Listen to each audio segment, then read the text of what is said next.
Hormuz കടലിടുക്ക് തുറന്നുകൊടുത്തില്ലെങ്കിൽ Iran നരകതുല്യമായ അവസ്ഥ നേരിടേണ്ടി വരുമെന്ന് അമേരിക്കൻ പ്രസിഡന്റ് ഡൊണാൾഡ് ട്രംപ്. തിങ്കളാഴ്ചയ്ക്കകം കടലിടുക്ക് തുറന്നില്ലെങ്കിൽ വലിയ പ്രത്യാഘാതങ്ങൾ നേരിടേണ്ടി വരുമെന്ന് അദ്ദേഹം ആവർത്തിച്ചു. വരാനിരിക്കുന്ന ചൊവ്വാഴ്ചയെ power plant day, bridge day എന്നിങ്ങനെ വിശേഷിപ്പിച്ച ട്രംപ് ഇറാന്റെ ഊർജ്ജ നിലയങ്ങളും പാലങ്ങളും തകർക്കുമെന്ന സൂചനയാണ് നൽകിയത്. തന്റെ സോഷ്യൽ മീഡിയ പ്ലാറ്റ്ഫോമായ ട്രൂത്ത് സോഷ്യലിലൂടെ ഇറാൻ ഭരണകൂടത്തെ അസഭ്യവർഷം നടത്തിക്കൊണ്ടാണ് അദ്ദേഹം ഈ പ്രസ്താവന നടത്തിയത്. കടലിടുക്ക് തുറന്നില്ലെങ്കിൽ നിങ്ങൾ നരകത്തിൽ ജീവിക്കേണ്ടി വരും, കാത്തിരിക്കൂ, അല്ലാഹുവിന് സ്തുതി എന്ന് അദ്ദേഹം സാമൂഹിക മാധ്യമത്തിൽ കുറിച്ചു. സമാധാന ചർച്ചകളിൽ പുരോഗതി ഉണ്ടെന്ന് മധ്യസ്ഥർ അവകാശപ്പെടുമ്പോഴും ട്രംപ് തന്റെ കർക്കശമായ നിലപാടിൽ ഉറച്ചു നിൽക്കുകയാണ്. ട്രംപിന്റെ കഴിഞ്ഞ ദിവസത്തെ ഭീഷണിക്ക് കടുത്ത ഭാഷയിലാണ് ഇറാൻ സൈനിക നേതൃത്വം മറുപടി നൽകിയത്. ഇറാന്റെ അടിസ്ഥാന സൗകര്യങ്ങൾക്ക് നേരെ ആക്രമണമുണ്ടായാൽ അമേരിക്കയ്ക്ക് നേരെ നരകവാതിലുകൾ തുറക്കപ്പെടുമെന്ന് ഇറാൻ ജനറൽ അലി അബ്ദുല്ലാഹി അലിയാബാദി മുന്നറിയിപ്പ് നൽകി. മേഖലയിലെ അമേരിക്കൻ സൈനിക കേന്ദ്രങ്ങൾ തങ്ങൾ ലക്ഷ്യമിടുമെന്നും ഇറാൻ വ്യക്തമാക്കി.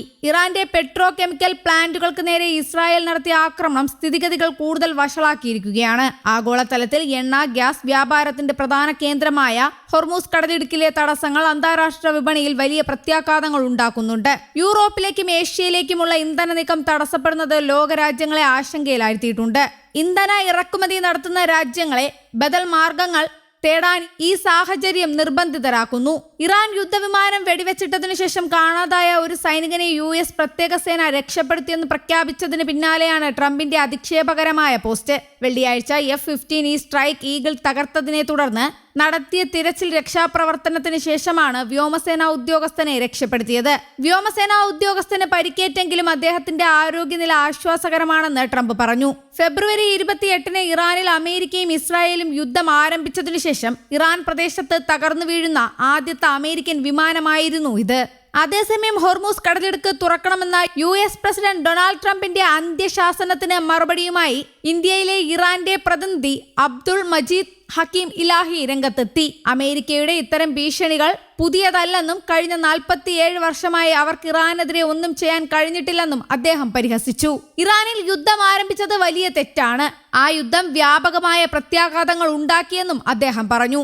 US ഇതിനകം തന്നെ യുദ്ധം ജയിച്ചു എന്ന ട്രംപിന്റെ അവകാശവാദവും ഇലാഹി തള്ളി.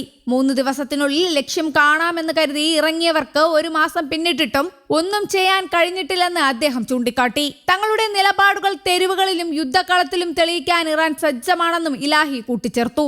അമേരിക്കയെ വിമർശിക്കുമ്പോൾ തന്നെ സംഘർഷം ലഘൂകരിക്കുന്നതിന് നയതന്ത്രപരമായ ശ്രദ്ധ കേന്ദ്രീകരിക്കേണ്ടതിന്റെ ആവശ്യകത ഇലാഹി ഊന്നി പറഞ്ഞു. നമ്മൾ സമാധാനത്തെക്കുറിച്ച് സംസാരിക്കണം, ലോകത്ത് സമാധാനം കൊണ്ടുവരണം. ഇന്ത്യൻ നയതന്ത്രം മികച്ചതാണ്.